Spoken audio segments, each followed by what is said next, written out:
inutos nila ng ICC at ng Interpol, he will not take responsibility.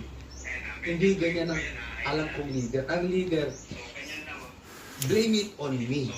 Kahit kasalanan ninyo, you blame it on me. Ang boss, kasalanan nyo.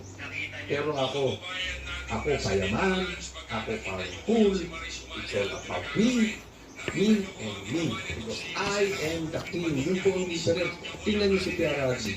Sabi niya, gawin ninyo yung trabaho ninyo mga pulis. Pag may pumalag, alam nyo na ang gagawin. And then, ako mananagot. Ako.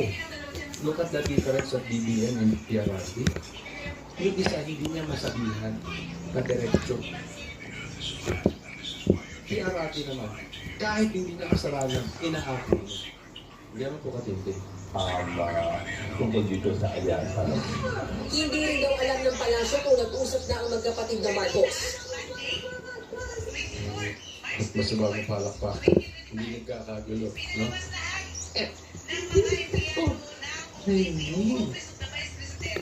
Ito mainstream media. Alam ng mainstream media kasi nagko-cover sila dyan.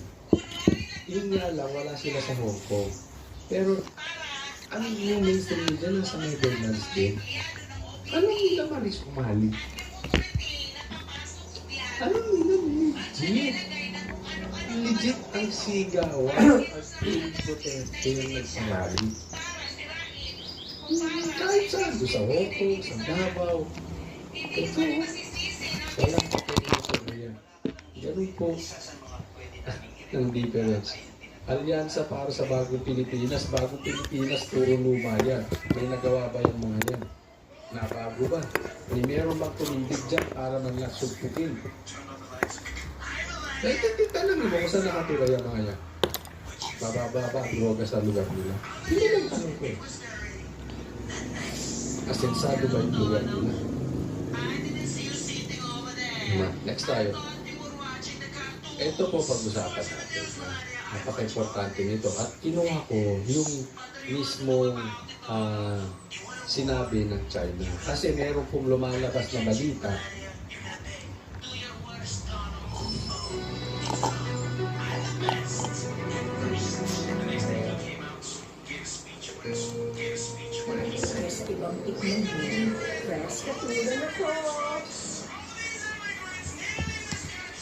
Meron pong nalalaman ng China. Ang nakakapagtaga. Bakit